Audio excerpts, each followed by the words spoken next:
नमस्कार, स्वागत है आपका आप ही के अपने पसंदीदा channel amazing maths with Dinesh में। आज हम छठी कक्षा के लिए लेकर आए हैं विभाज्यता के नियम, विभाज्यता की जांच। छोटे बच्चे जिनको कि भाग करने में दिक्कत आती है, बड़ी संख्याओं को भाग करना मुश्किल लगता है, तो उनके लिए एक बहुत ही आसान तरीका है कि वो संख्याओं को केवल देखकर ही विभाज्यता का नियम लगाकर ये पता लगा सकते हैं कि दी गई संख्या भाग हो सकती है या नहीं। इसकी 2 से लेके 5 तक की विभाज्यता के जो नियम है उसकी वीडियो मैंने पहले ही आप लोगों को बना के दे दी है। ये दूसरी वीडियो, इसी वीडियो में उसका लिंक भी मैं साथ में शेयर कर दूंगा ताकि सारी विभाज्यता के जो नियम है वो एक साथ आप लोग जान सके। तो विभाज्यता की जांच में आज का जो हमारा नियम है वो है 6 से भी हो और हमने पता लगाना हो कि दी गई संख्या 6 से विभाजित है कि नहीं। तो उसके लिए आपने क्या करना, सबसे पहले ये देखिए, जो संख्या 2 तथा 3 दोनों से विभाजित हो। जी हाँ, आपने इसका बिल्कुल ध्यान रखना है। कैसे? क्योंकि देखिए हमारे पास जो संख्या है 6 संख्या के जो गुणनखंड है वो हैं 2 और 3। यदि संख्या 2 और 3 दोनों से विभाजित हो तो निश्चित तौर पे वो संख्या 6 से भी विभाजित हो जाएगी। ये विभाज्यता का नियम, 6 के लिए अलग से कोई भी नियम नहीं। तो आपने क्या करना है, 2 से विभाजित आपको पहले ही पता है कि जिस संख्या के इकाई के अंक में 0, 2, 4, 6, 8 हो वो 2 से कट जाती है। और 3 के लिए क्या नियम था हमारा कि यदि दी गई संख्या का योग 3 से कटता हो तो दी गई जो संख्या है वो 3 से विभाज्य हो जाएगी। तो यदि कोई ऐसी संख्या हमें मिल जाती है कि जो 2 और 3 दोनों से विभाजित हो तो हम कह सकते हैं कि दी गई संख्या 6 से भी विभाजित होगी। किस तरह से? ये देखिए, मैंने एक संख्या ली 414, इसका इकाई का अंक क्या है 4, जो कि 2 से कट जाता है। और अंकों का योग यदि हम देखें तो 4 और 1 5, 5 और 4 9, इसका 9 आता है तो 3 से भी कटता है। तो दी गई संख्या जो है वो 2 और 3 दोनों से विभाजित होती है, इसीलिए ये संख्या 6 से भी विभाजित हो जाएगी। सिमिलरली 3 1 0 310 है, 0 है तो 2 से भी हो जाएगा, 3 और 1 4, यहाँ पर एक संख्या में गलती होगी थोड़ी, इसको मैंने 5 लगा लिया यहाँ पे, मान लो। ये देखिए, देखा भी हमने चेक कर लिया कि जैसे 3 और 1 4 है तो 3 और 1 4 3 से नहीं कटती है, और जो 0 थी वो 2 से कटता है तो 2 6 से विभाजित नहीं हो सकती। परंतु यदि हमने इसमें 5 लगा लिया तो 5 और 3 8, 8 और 1 9, 9 और 0 9 होते हैं, तो 3 से भी कट गया और 2 से भी, इसलिए ये वाली संख्या भी 6 से विभाजित हो सकती है। इसी तरह से 4302, इकाई में 2 है तो 2 से हो जाएगी, और आपका पूरे 4 और 3 7, 7 और 2 9, 3 से भी हो जाएगी, इसीलिए दी गई संख्या 6 से विभाजित हो सकती है। विभाज्यता का नियम है वो है 7 के लिए स्पेसिफिक तौर से कोई भी नियम हमारा नहीं होता है, किसी भी नियम में 7 ठीक नहीं बैठता। इसीलिए यदि 7 से हमें विभाज्यता चेक करनी हो तो हमें 7 से उस संख्या को विभाजित ही करना पड़ता है, भाग ही करना पड़ता है। वैसे भी अक्सर एग्जाम में 7 से विभाज्यता का नियम आपसे कभी भी पूछा नहीं जाता। अब बात आती है 8 से विभाज्यता बिल्कुल उसी तरह है जिस तरह से हमने 4 से विभाज्यता की। 4 के लिए क्या नियम था, यदि आपको याद हो, मैं आपको हल्का सा बता दूं कि या तो अंतिम के 2 अंक 0 0 हो या अंतिम के जो 2 अंक हो किसी भी संख्या के वो 4 से विभाजित होने चाहिए। कुछ इसी तरह का नियम लगता है 8 के लिए। क्या नियम है कि यदि संख्या के अंतिम के 3 अंक, जी हाँ, 4 में 2 अंक थे और 8 में कितने अंक है, 3 अंक है, तो या तो वो 3 के 3 अंक 0 0 0 हो या फिर 8 से विभाजित हो, तो दी गई संख्या 8 से विभाजित हो सकती है। जैसे एग्जाम्पल के तौर पर हमारे पास पहली संख्या है 43,000, तो लास्ट के देखिए 3 अंक क्या है 0 0 0, तो ये दी गई संख्या 8 से विभाजित हो सकती है। यहां पर देखिए अंतिम के 3 अंक 812, यदि आप देखो 8 64 और 64 8 512 होता है तो ये भी आपकी 8 से कट जाती है। यहाँ पर अंतिम के जो 3 अंक है 13 8 104, ये भी 8 से कट जाती है। और यहाँ पर अंतिम के जो 3 अंक है वो क्या है 0, तो ये भी 8 से कट जाती है। 8 के लिए लास्ट के आपने 3 अंक देखने हैं। ये था हमारा 8 से विभाज्यता का नियम। यदि किसी संख्या के अंतिम के 3 अंक या तो 0 0 0 हो या 8 से विभाजित हो। अगला हमारा नियम है 9 से विभाज्यता। हम जांच करेंगे 9 से कौन कौन सी संख्याएं कट सकती है। तो देखो प्यारे बच्चों, मैंने आपको कहा था कि 8 4 का बड़ा भाई है, तो आपको क्या लगता है कि 9 किसका बड़ा भाई हो सकता है? वो 3 का बड़ा भाई है। अब आप जो नियम 3 में लगाया था हमने कि अंकों का योग किससे कटता है, 3 से, तो क्या कोई गैस कर सकता है कि 9 की विभाज्यता का नियम क्या हो सकता है यदि मैंने उसको 3 का बड़ा भाई बोला? सोच सकते हो कोई?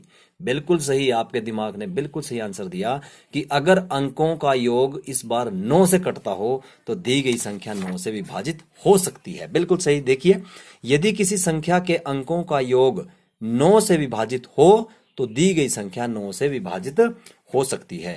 लाइक देखिए यहां पर 4 और 3 7, 7 और 5 12, 12 और 7 19, 7 5 12, 12 और 3 15, 15 4 19। क्या 19 9 से भाग हो सकता है? नहीं, तो दी गई संख्या 9 से विभाजित नहीं होती। 216, 6 और 1 7, 7 और 2 9, 9 एकम 9, यस। 4 और 4 8, 8 और 1 9, यस। 5 और 3 8 और 1 9, यस। संख्या कोई भी यदि हमने जांच करनी हो कि 9 से विभाजित है तो नहीं, उसका नियम है अंकों का योग यदि 9 से कटता हो तो 9 से ही भाग किया जा सकता है। 10 से विभाज्यता मुझे लगता है सबसे मुश्किल है। चलो इसको मैं बहुत डिटेल में आपको समझाता हूं। क्या मुश्किल नहीं है? अच्छा, हंस रहे हो सभी की सरी, तो बहुत आसान है। बिल्कुल सही। जिस भी संख्या के अंतिम में 0 होगा, किसी भी संख्या का यदि इकाई का जो अंक है वो 0 होगा, वो संख्या 10 से विभाजित हो जाएगी। जैसे 410, 3910, 4 9 9 9 8 7, 0 है 10 और 7 7 7 1, ये नहीं होगी। 4 9 1 5, ये नहीं होगी। तो बहुत आसान है 10 से विभाजित चेक करने के लिए। किसी भी संख्या के अंतिम में यदि 0 हो तो 10 से विभाजित हो जाएगी, अदरवाइज नहीं। 11 से कौन सी संख्या कट सकती है, कौन सी नहीं, इसके लिए एक थोड़ी सी म्यूजिकल बाइट हो जाए आप सभी के साथ, क्योंकि this is amazing maths with Dinesh है, तो हम थोड़ा सा अमेजिंग तो होना चाहिए। 11 के लिए आपका जो नियम है वो आपने इस तरह से लर्न करना है कि एक छोड़कर जोड़ो ऊपर, एक छोड़कर नीचे, एक छोड़कर जोड़ो ऊपर, एक छोड़कर नीचे, दोनों के योग को अब घटाओ, आंसर होगा पीछे। एक संख्या दी हुई है इतनी बड़ी, इसमें आपने क्या करना है कि एक छोड़कर ऊपर और एक छोड़कर नीचे संख्याओं को जोड़ना है अंकों को। जैसे 5 ऊपर, एक छोड़ के नीचे, एक छोड़ के ऊपर, एक छोड़ के नीचे, एक छोड़ के ऊपर, एक छोड़ के नीचे, एक छोड़ के ऊपर, एक छोड़ के नीचे, इसी तरह से चलते जाओ आगे तक। अब जो ऊपर संख्या है उनको प्लस करना है। देखो 5 और 3 8, 8 और 1 9, 9 और 3 12, यह आ गया ऊपर की संख्याओं का योग। एक छोड़कर नीचे जोड़ो, 4 और 2 6, 6 और 0 6, 6 और 6 कितना हो गया 12। यदि दोनों के योग आपके पास आ गए, दोनों के योग को अब घटाओ, दोनों के योग को अब घटाओ, आंसर होगा पीछे। यदि आपका आंसर, ये बहुत इंपॉर्टेंट है, यहां पर ध्यान देना, यदि आपका आंसर 0 है या फिर आपका आंसर 11 है या आपका आंसर 22 आता है यहां पर, या आपका आंसर 33 आता है, या आपका आंसर 44 आता है, या आपका आंसर 55 आता है, या 11 का कोई भी पहाड़ा आता है, तो दी गई जो संख्या है वो 11 से विभाजित हो जाएगी। 11 से विभाजित करने का सबसे इंटरेस्टिंग मेथड यही है कि एक छोड़कर जोड़ो ऊपर, एक छोड़कर नीचे, दोनों के योग को अब घटाओ तो आंसर होगा पीछे। तो ये था हमारा 11 से विभाज्यता को चेक करने का तरीका। अब आपको कुछ मैं एक्स्ट्रा बता रहा हूं जो कि आपको बड़ी क्लासेस में भी काम आएगा, कॉम्पिटिटिव एग्जाम्स में भी हमेशा काम आता है। वो मैं आपको ट्रिक्स एक बता रहा हूं कि यदि आपने 11 तक तो आपने मेथड सीख लिए, यदि आपको 12 से विभाज्यता चेक करनी हो, 15 से विभाज्यता चेक करनी हो, 55 से, 59 से, 99 से, 75, किसी भी संख्या से, तो उसके लिए आप क्या कर सकते हो? उसके लिए एक सिंपल सा, बहुत आसान सा तरीका है विभाज्यता को जांच करने का। हम क्या करेंगे, जिससे भी विभाज्यता चेक करनी है उसको हम टुकड़ों में तोड़ देंगे पहले। जैसे आपने 6 से विभाज्यता चेक की थी, 3 दूना 6, तो आप 12 से विभाज्यता चेक करने के लिए इसके टुकड़े कर देंगे। 12 के गुणनखंड कौन कौन होते हैं? 4 और 3। यदि दी गई संख्या 4 और 3 दोनों से विभाजित हो तो वो दी गई संख्या आपकी 12 से भी विभाजित हो सकती है।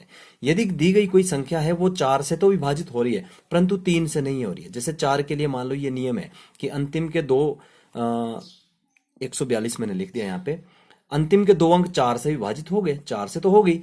3 के लिए चेक करते हैं इसको, 4 और 1 5, 5 और 3 5 और 2 7, तो 7 जो है वो 3 से विभाजित नहीं होती, इसीलिए ये दी गई संख्या जो है 12 से विभाजित नहीं होगी। तो ये बड़ा ध्यान रखना आपने कि जिस भी संख्या से हम विभाज्यता के लिए चेक करें उसके दोनों गुणनखंड उससे विभाजित होने चाहिए। 15 के लिए क्या बोलेंगे आप? 5 और 3 दोनों होने चाहिए। 55 के लिए 11 पंजे 55, 11 और 5। 99 के लिए 11 और 9, 9 आपको पता है, 11 आपको पता है, 75। अब 75 के लिए मैं बताता हूँ, 15 3 75। इस तरह से आपने विभाज्यता की जांच करनी है कि जो